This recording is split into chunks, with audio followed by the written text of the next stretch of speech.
అన్నే కొనమంటున్నారు ఎస్, ఇప్పుడు దాకా అందరు కొన్నారు. రాణా గారు కొనేశారు, అందరు కొనేశారు. సో మీరు తర్వాత వచ్చారు కాబట్టి మీ ఫోన్ తీసి ఒక్కసారి స్కాన్ చేశారంటే డైరెక్ట్గా 99 రూపాయలకే మీరు మోగిలి టికెట్ కొనేయచ్చు. ఫస్ట్ డే ఫస్ట్ షో చూసేయచ్చు. ఇది స్కాన్.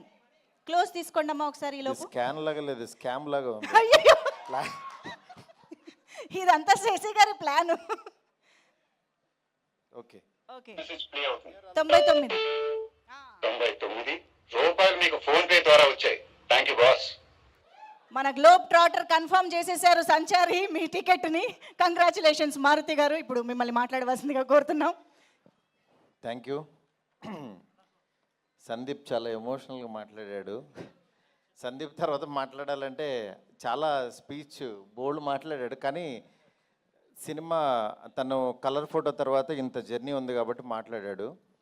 ఫస్ట్ నా దగ్గరికి సందీప్ని ఒక 5 years బ్యాక్ ఎస్కేని తీసుకొచ్చి డార్లింగ్ తిని చాలా మంచి టాలెంటెడ్, చాయ్ బిస్కెట్లో చేస్తాడు సందీప్ అని చెప్పి అప్పుడు ఒక కథ చెప్పాడనమాట. అప్పటి నుంచి యాక్చువల్గా ఎస్కేఎన్తో ట్రావెల్ అవుతూనే ఉన్నాడు. ఎస్కేఎన్ కూడా చాలా బాగా చూసుకున్నాడు దాన్ని. దాని తర్వాత వేరే సినిమాలు చేద్దామని అనుకున్నాం. మళ్ళీ ఈ సినిమా కథ చెప్పాడు. చెప్పిన తర్వాత అంటే ఒక కథ కోసం, ఒక క్యారెక్టర్ కోసం కథలు పుడతాయి, కానీ ఇతని కథ పుట్టింది మాత్రం రోషన్ను చూశాకో ఏదో తెలీదు. బిగినింగ్ నుంచి రోషన్తో చేయాలి, రోషన్నే నాకు కనిపిస్తున్నాడని చెప్పేవాడు. నిజంగా తను కథ ఈ రూపం తీసుకుని ఇక్కడ దాకా తీసుకొచ్చాడు. నిజంగా తన సంకల్పం చాలా గొప్పది, చాలా మంచి పాజిటివ్ పర్సను. కానీ రీసెంట్గా చిన్న వాటికి ఫస్ట్రేట్ అయిపోతున్నాడు. తమ్ముడు ఎందుకు తమ్ముడు నీకు అంత ఆవేశం? ఏదున్నా సరే సోషల్ మీడియా ఉందని అందరిలాగా నువ్వు కూడా ట్విట్టర్లో ఎందుకు ట్వీట్లు వేసేయటం? ఒకటి గుర్తుపెట్టుకో తమ్ముడు, పెద్దవాళ్ళ దగ్గరికి వచ్చినప్పుడు యాక్చువల్గా వాళ్ళు నిజంగా బాలయ్య బాబు గారు మన దగ్గరికి రావటం నీ అదృష్టం. ఎందుకంటే ఆయన రాబట్టి యాక్చువల్గా నీ మోగ్లీ సినిమా ఇంకా చాలామందికి తెలియని వాళ్ళకి కూడా తెలిసింది. లేకపోతే మన సినిమాకి కొంతమంది వరకు తెలిసేది, అంటే దాంతోపాటు వస్తుంది అని. అందువల్ల ఎందుకు ఈ మాట అన్నానంటే, శంకర్ దాదా ఎంబీబీఎస్తో పాటు ఆనంద్ సినిమా వచ్చింది. శంకర్ దాదా ఎంబీబీఎస్తో పాటు వచ్చింది కాబట్టి, చిరంజీవి గారిది వచ్చింది, దాంతోపాటు వచ్చింది కాబట్టి చాలామందికి తెలిసింది. ఆ సినిమా చూశారు. ఇవాళ ఒక శేఖర్ కమలాన్ని ఒక మంచి డైరెక్టర్ని మనం ఇదయ్యాం. అలాగే నువ్వు కూడా బాలయ్య బాబు గారి బ్లెస్సింగ్స్తో నువ్వు ఎదగాలని కోరుకుంటున్నాను నేను. ఎందుకంటే ఎప్పుడు మనం నెగిటివ్ ఉండొద్దు. ఎందుకంటే ఒక పని జరిగిందంటే మేబీ ఈ డేట్ నీకు 13 రావటం మంచిదేమో, దాని గురించి మనం ఫస్ట్రేట్ అయిపోయి ట్వీట్లో వేసేసి కామెంట్స్ చేసేసి అవి వద్దు. ఎందుకంటే నువ్వు చాలా ఎదగలు తమ్ముడు. నువ్వు మాట్లాడుతుంటే వినబుద్ధి అవుతుంది. అందుకని ఈ మాట చెప్దాం అనుకున్నాను. ఎనీవే, మా పీపుల్స్ మీడియా సంస్థలో అన్ని రకాల సినిమాలు, అంటే ఒక పక్క నుంచి నాతో ఎంత పెద్ద సినిమా చేస్తున్నారో తెలుసు, అలాగే ఇలాగ మోగ్లీ ఇలాంటి మంచి సినిమాలు కూడా తీస్తున్నారు పక్క నుంచి.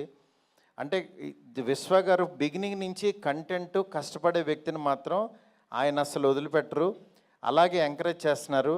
మీలో కూడా మంచి టాలెంట్ ఉంటే విశ్వ గారిని మీట్ అవ్వచ్చు. ఎందుకంటే ఆయనకు అసలు అవసరమే లేదు సినిమాలు తీయాల్సిన అవసరం, కానీ నిజంగా ఇండస్ట్రీకి ఏదో రుణపడి ఉన్నట్టే ఆయన వచ్చి ఇక్కడ ఒకటి ఆడినా ఒకటి ఆడకపోయినా సరే కంటిన్యూగా ఈ ఇండస్ట్రీని ఎంత పోషిస్తున్నారో నాకు తెలుసు లిటరల్గా.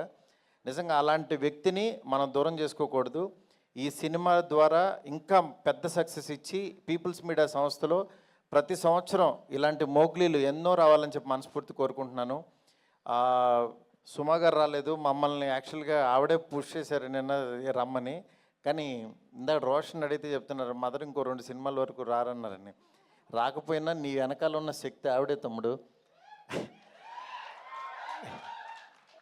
నెక్స్ట్ ఈ సినిమాలో స్ట్రెంగ్త్, ఈ సినిమా ఎందుకు సక్సెస్ అవుతుంది అనుకునే దీంట్లో బండి సరోజ్ గారిని ఎంచుకోవటం.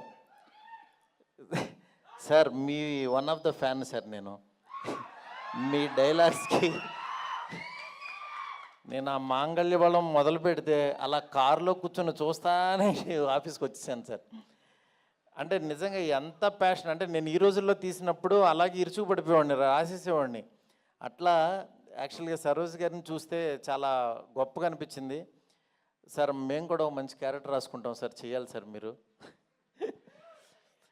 ఎనీవే ఇక్కడికి ఈ టీంని బ్లెస్ చేయడానికి వచ్చిన రాణా గారికి నిజంగా ప్రతి చిన్న సినిమా ఏదన్నా క్వాలిటీ బాగుందంటే మా వెనకాల రాణా గారు ఉన్నారంటున్నారు. రాణా గారికి చెప్పాను సార్ బాగుందంటున్నారు. అలాగే రాణా గారు, సురేష్ బాబు గారు మంచి కంటెంట్ ఉన్న సినిమాల్ని థియేటర్కి తీసుకొచ్చి రిలీజ్ చేస్తున్నారు. ఆ సినిమా గురించి గట్టిగా లౌడ్గా చెప్తున్నారు. రాణా గారికి చాలా చాలా థ్యాంక్స్ సార్. టీం అందరికీ కూడా చాలా బాగా ప్రొఫెషనల్గా చాలా బాగున్నాయి, అన్ని క్రాఫ్ట్స్ చాలా బాగా చేశారు.